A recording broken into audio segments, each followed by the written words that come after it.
Hey guys, thanks for stopping back in. This is Tommy with Elevation Every Weekend. Today we're here with my 2014 Surly Pugsley.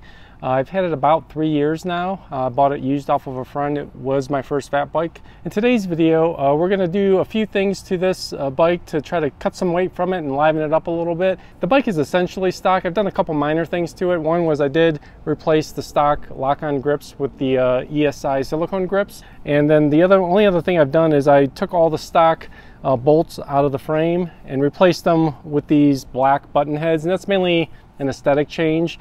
If I were ever going to do any like bike packing, I would put the original bolts back on because they're much more robust and strong. But these, I just thought it looked a little better than having all that shiny polished steel all over the bike. And actually the button has actually shaved a little weight, which just was an unexpected side benefit. But you know, it all adds up. So today, the only other thing we're going to do is it still has the stock 4-inch wide Surly Nate tires. It is still with tubes. I had contemplated and mentioned in previous videos about maybe trying to set this bike up tubeless, but after researching it, you know, these wheels are not designed, again from 2014, they're not designed to be run tubeless. Doesn't mean you can't do it. I've certainly read many people who have had success doing it, but most of those people also say that it was a lot of trial and error, it was kind of a hassle, and just not something I really want to deal with. You know, I want the bike to be reliable. Last thing I want to do is, you know, deal with tubeless failing because it's just, you know, having to fight with it or it's not designed for it. So what I'm going to do today is I'm going to replace the tires and the tubes. The tubes I'm going to replace just because they're original and it's probably about time. You know, over time, you know, tubes can wear out. Just being in the tire, and when you're riding it and whatnot, there's friction in the tire. So I'm going to put new tubes in, and then the tubes I have are actually Surly tubes, and they're actually lighter weight tubes, so it should save a little weight there. And then the other benefit is going to be the tire change. So these are 27 TPI Surly Nates. They're wire bead tires. They are really heavy, durable tires with, you know, good traction. You know, I've used them in the snow and I've used them just in all conditions really. They've been good, but they are really aggressive and they really roll rough. So when you get them on any kind of like hard packed dirt or anything like that, you can really feel the hum and vibration. You can hear them at real slow speeds. You know, if I'm walking a bike in the garage on, you know, just nice smooth pavement, the bike will literally shudder. They're so aggressive. So I'm actually making the switch to the Surly Ednas.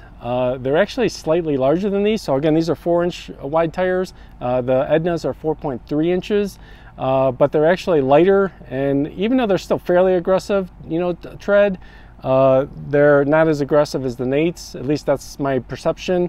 We'll have to really test them out to know for sure. But my expectation is that they will roll smoother. And then again, they're lighter. And, you know, slightly more volume might not be a bad thing, combined with lighter weight and better rolling resistance. So we're going to do that change now. All this in total should shave, I'm hoping 2 or 3 pounds off the bike and liven it up a little bit, kind of give it a little bit of a refresh and make it a little more fun to ride. It's already a fun bike to ride, but it's about due for a little bit of a makeover to give it a shot in the arm, so to speak. The only other thing with the 27 TPI Nates is that they're, like I said, they're really durable tires, but they're not very supple, and that's just what you get with the lower thread count tires like the 27 TPI. The Ednas are 60 TPI, so they should be a little more supple, a little more sensitive to air pressure and things like that. So that'd be another side benefit, especially in the winter and in the snow when it's cold on top of it, getting a little more traction out of the tires. So that's what we're going to do today, and we're going to do the tire change right now. All right guys, got the bike flipped over, getting ready to swap out the tires. Before we do that, I just want to show you real quick that that's what we're working with. So again, we've got some Surly lightweight tubes, and we got the Surly Edna tires, again 4.3 inches. So yeah, we're gonna get them on. So we're gonna queue up the tire changing time lapse.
Okay guys, I've had the tires on the bike now for about 5 days, and I put about 50 miles on the bike.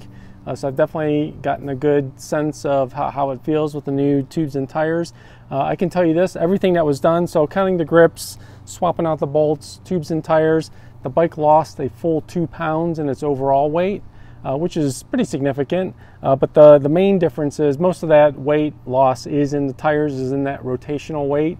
So the bike feels completely different. It's completely livened it up, has made it much more fun to ride. These tires, even though they are a little bigger, so again, those Nates are 4-inch tires. These Ednas are 4.3s, even though they're slightly bigger, and they're still fairly aggressive. They roll so much better. I don't get that constant vibration through the bars like I encountered with the Nates. They're not as loud, and at low speed, I don't get that violent shuddering that I was showing you earlier in the video with these tires. So a huge difference in rolling resistance and the weight, the rotational weight. So it was really livened up this bike, made it a lot more fun to ride. So yeah, definitely a success. I think down the road, I'll probably consider doing a brake upgrade. This still has the stock cable. They're not hydraulic brakes. They're barely adequate just for the bike as is. If it was loaded down and I was trying to bike packing, they would be definitely overmatched. So brakes will probably be a future upgrade. And I think the drivetrain too. It has a 2x9 drivetrain. It's adequate. It's a little janky. It works well for what the bike was designed for, but these days there's some lower cost options in 1x. So I think maybe going with a 1x10 or something. I think a 10-speed cassette's the most I can fit on that rear wheel. So maybe going 1x10 or something like that down the road would be something I consider, which would actually take even more weight off the bike, make it shift and perform even better, I think. So, yeah, it was a huge success. The bike is great to ride. Went from being good and fun to ride to even better. So definitely a successful project as far as livening the bike up. And you know, it really does feel like getting a new bike by just taking a couple pounds out of it and doing it on the wheels and tires, or really just the tires and tubes, I should say. So I hope you found the video fairly interesting and helpful. If you have any questions or comments, please drop those down below. I'll definitely answer those and respond to all my comments. Any other questions about the bike itself, please leave those down below. If you're finding the content on the channel interesting, please think about subscribing. Thanks and have a great day.